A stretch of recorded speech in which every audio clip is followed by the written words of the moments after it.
Hai Sobat Film, jumpa lagi di channel Sinopsia. Kali ini, saya akan membahas sebuah film yang berjudul A Separation, yang merupakan film drama asal Iran yang dirilis pada tahun 2011. Film ini disutradarai dan ditulis oleh sutradara kondang bernama Asghar Farhadi.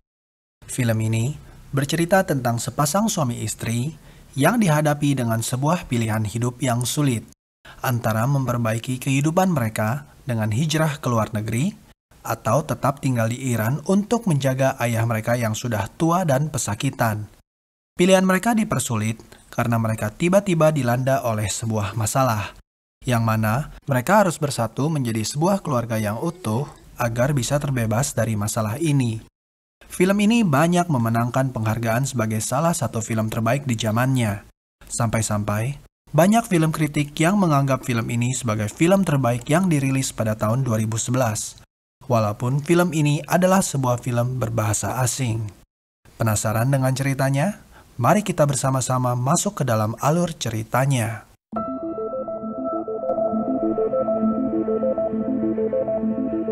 Film dibuka dengan memperlihatkan sepasang suami istri yang sedang duduk di hadapan seorang hakim.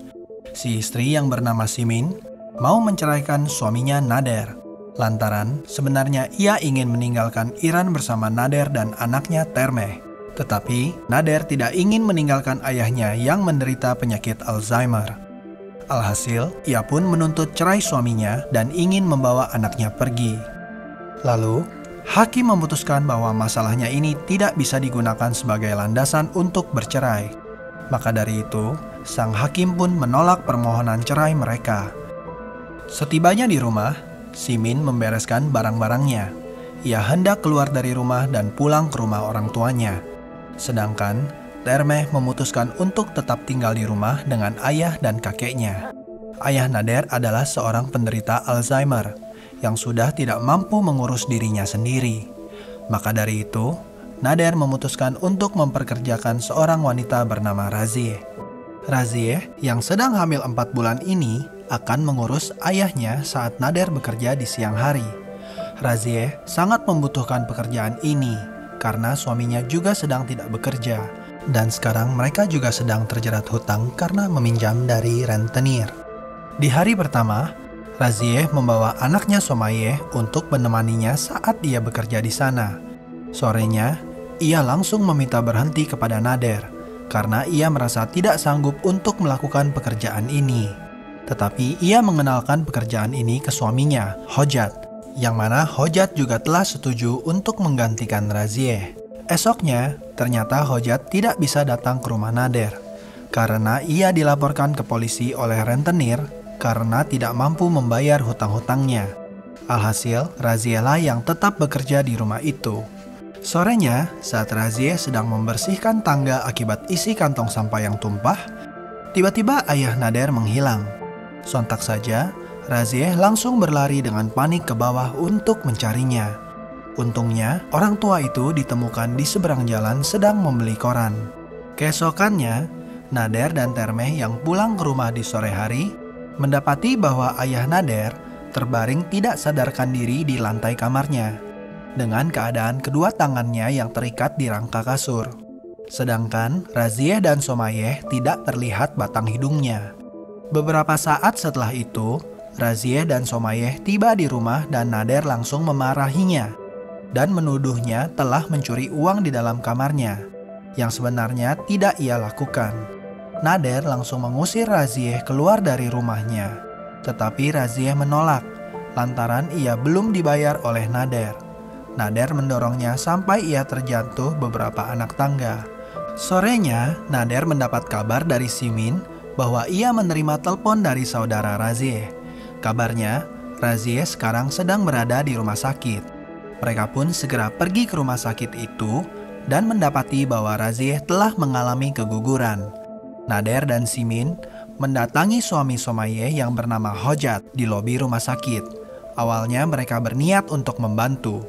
Tetapi begitu Hojat mengetahui bahwa Naderlah yang mendorong Razieh jatuh dari tangga, ia pun naik pitam dan langsung memukul Nader. Akhirnya, Siminlah yang terkena batunya. Mereka pergi meninggalkan rumah sakit itu dengan hidung Simin yang berdarah-darah. Esoknya, Hojat melaporkan Nader ke polisi dan ia pun diadili. Jika Nader terbukti mengetahui Somaye sedang dalam keadaan hamil saat ia mendorongnya, maka Nader dapat dikenakan pasal pembunuhan terhadap bayi yang belum lahir itu. Nader pun menyangkal bahwa ia mengetahui Razieh dalam keadaan hamil. Mulailah perseteruan antara mereka di pengadilan itu. Razieh mengatakan di depan hakim bahwa ia pernah mengatakan bahwa ia hamil di depan guru les privat Termeh di dalam rumah. Tetapi Nader menyangkal bahwa ia mengetahui tentang percakapan tersebut. Hakim pun mengatakan kepada Nader bahwa jika ia terbukti mengetahui tentang hal tersebut, ia bisa diancam 1-3 tahun hukuman penjara. Malam itu, Nader langsung ditahan di penjara, tidak diperbolehkan pulang. Ia diminta untuk membayar sejumlah uang agar bisa diperbolehkan pulang, tetapi ia tidak memiliki uang tersebut. Lalu ia pun menelpon ke rumah dan memberikan pesan kepada anaknya. Simin dan Termeh yang mendengar pesan tersebut merasa sedih dan khawatir akan nasib ayahnya. Esoknya, Simin dan Termeh datang ke pengadilan untuk mengeluarkan ayahnya. Sampai-sampai Simin berusaha menggadaikan rumahnya agar bisa membayar uang tebusan dari pengadilan tersebut. Guru les privat mereka juga datang sebagai saksi untuk dimintai keterangan di hadapan hakim. Di sana, ia mengatakan bahwa Nader tidak mendengar percakapan mereka tentang kehamilan Razieh. Hal itu membantu membuktikan kepada hakim bahwa Nader tidak bersalah atas peristiwa itu. Setelah guru itu pergi, terjadilah lagi pertengkaran di dalam ruangan itu.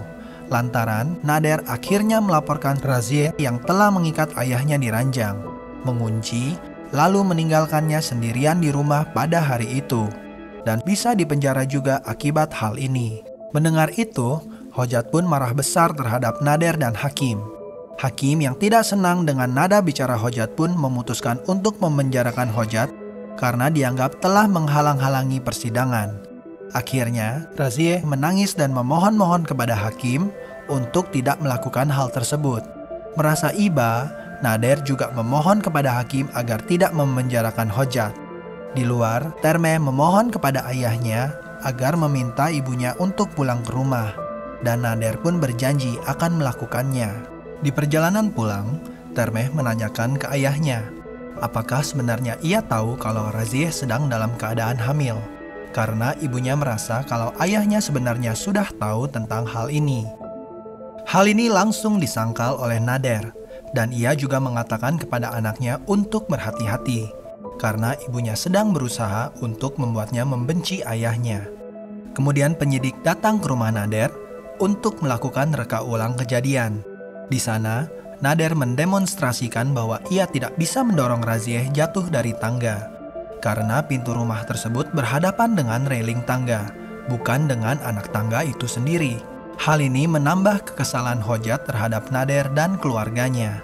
Di dalam, Somaye memberitahu secara jujur ke Nader bahwa ibunya tidak mencuri uangnya. Dan di hari itu, Razieh dan Somaye harus pergi meninggalkan ayahnya di rumah karena mereka harus pergi ke dokter. Esoknya, Hojat tiba-tiba mendatangi guru les Termeh. Di depan semua orang, ia berteriak-teriak, mengancam dan menuduhnya bahwa ia telah berbohong di pengadilan dan memintanya untuk mengakui kebohongannya, bahwa sebenarnya Nader mendengar percakapan antara dia dan istrinya tentang kehamilannya itu. Guru tersebut kemudian bersumpah di atas Quran bahwa saat mereka bercakap di ruang tamu, Nader tidak berada di ruangan itu. Simin yang menyaksikan semua itu merasa takut akan keselamatan anaknya. Lalu ia memohon kepada Nader untuk membayarkan uang damai kepada Hojat agar masalah ini bisa selesai. Tetapi Nader langsung menolaknya karena ia sendiri tidak yakin bahwa keguguran yang dialami Razieh adalah akibat jatuh dari tangga. Apalagi setelah melihat kelakuan Hojat yang kasar dan agresif, ia berkesimpulan bahwa bisa jadi Razieh mengalami keguguran akibat kekerasan dalam rumah tangga. Pada saat mereka masuk ke dalam rumah, Termeh mendengar percakapan antara Nader dan guru les itu, yang mana Nader menanyakan nomor telepon dokter kandungan yang ia perkenalkan ke Razieh. Lalu Termeh bertanya kepada ayahnya, bagaimana ia bisa tahu tentang dokter kandungan itu? jika ia tidak mengetahui bahwa Razieh dalam keadaan hamil, yang mana akhirnya Nader mengakuinya. Ia mendengar semua percakapan antara Razieh dan guru les pada hari itu, tetapi ia terpaksa berbohong di hadapan hakim karena ia diancam 1-3 tahun penjara. Hakim memberitahu Nader bahwa si guru les tersebut telah mencabut kesaksiannya karena ia sudah sadar bahwa Nader telah berbohong. Hakim bertanya kepada Nader dari mana ia tahu tentang dokter kandungan itu. Terpaksa Nader harus berbohong lagi dan mengatakan anaknya lah yang memberitahukannya kepadanya. Hakim meminta Nader untuk memanggil Termeh ke dalam untuk dimintai keterangan. Awalnya Nader ragu, tetapi akhirnya ia menyuruh Termeh masuk ke dalam tanpa memintanya untuk berbohong untuknya. Hakim merasa kaget karena Termeh tidak tahu apa yang Hakim hendak tanyakan kepadanya, yang artinya Nader tidak mempersiapkannya terlebih dahulu. Alhasil, Hakim pun percaya saat Termeh berbohong kepadanya untuk melindungi ayahnya. Kemudian Simin mencoba untuk menyelesaikan masalah ini dengan Hojat. Ia meminta agar Hojat bersedia untuk menurunkan harga uang damai tersebut agar mereka bisa berdamai di luar pengadilan. Awalnya Hojat merasa tersinggung dan tidak mau diajak berdamai. Tetapi setelah dinasehati oleh keluarganya, akhirnya Hojat menyetujuinya. Menjadi penengah, Simin pun pergi mendatangi Nader dan menyampaikan hasil pertemuannya dengan Hojat. Sama seperti reaksi Hojat, Nader pun marah dengan ulah Simin ini, lalu mereka pun bertengkar hebat. Melihat Termeh menangis begitu sedihnya, Nader pun merasa seperti terbuka matanya tentang apa yang telah terjadi. Sebenarnya Termeh lah yang menjadi korban atas semua ini. Ia hanya ingin agar semua masalah ini bisa selesai, dan keinginannya yang paling mendalam adalah agar kedua orang tuanya bisa hidup bersama lagi. Hati Nader pun terenyuh dan ia mengatakan kepada Termeh bahwa ia bersedia untuk membayar uang damai itu. Esoknya Simin dan Razieh bertemu di suatu tempat di luar sepengetahuan Hojat, di mana akhirnya ia mengaku bahwa sebenarnya di hari sebelum kejadian itu, ia tertabrak mobil saat berusaha menjemput ayah Nader yang sedang membeli koran, yang mana sakit perutnya datang di malam itu dan bayinya sudah tidak lagi bergerak. Artinya, ia lumayan yakin bahwa kejadian di tangga itu bukanlah penyebab kematian bayinya. Razieh takut jika ia menerima uang damai itu, maka azab akan menimpa dirinya dan keluarganya. Maka itu, Razieh meminta kepada Simin agar tidak membayar uang tersebut. Malamnya mereka bertiga pun pergi mendatangi rumah Hojat untuk membayar uang tersebut. Rentenir yang menghutangi Hojat juga ada di sana untuk menyaksikan peristiwa itu. Tetapi sesaat sebelum memberikan uang itu, Nader meminta kepada Razieh di hadapan semua orang untuk bersumpah di atas Quran bahwa Naderlah yang menyebabkan keguguran kandungannya itu. Simin dan Razieh bertatap-tatapan, seperti tidak tahu harus berlakukan apa.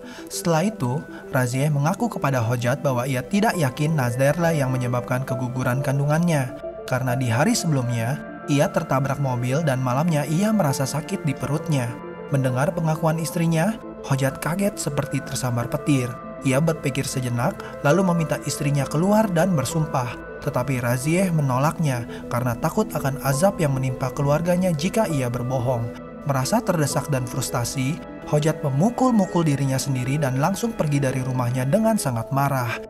Demikianlah akhirnya Nader tidak jadi membayar uang damai itu, karena sudah terbukti bahwa dia bukanlah penyebab keguguran janin Razieh. Keesokan harinya, Nader dan Simin mengajukan kembali permohonan cerai di pengadilan. Kali ini, hakim mengabulkan keinginan mereka. Termeh ditanya oleh hakim, ia ingin ikut dengan siapa. Termeh berkata bahwa ia telah mengambil keputusan, namun enggan mengatakannya di depan kedua orang tuanya. Di ujung cerita, kita melihat Nader dan Simin di luar ruangan menunggu keputusan Termeh. Film pun usai. Terima kasih untuk kalian yang telah menonton video ini dari awal sampai habis. Film ini menunjukkan kepada kita bahwa korban sebenarnya dari segala pertengkaran yang terjadi di dalam rumah tangga adalah anak, dan dapat meninggalkan trauma yang mendalam sampai mereka tumbuh dewasa. Sewajibnya kita sebagai orang tua berusaha untuk tidak melibatkan anak dalam segala masalah yang terjadi di dalam kehidupan kita. Sekian dulu video ini, kami dari Sinopsia pamit undur diri.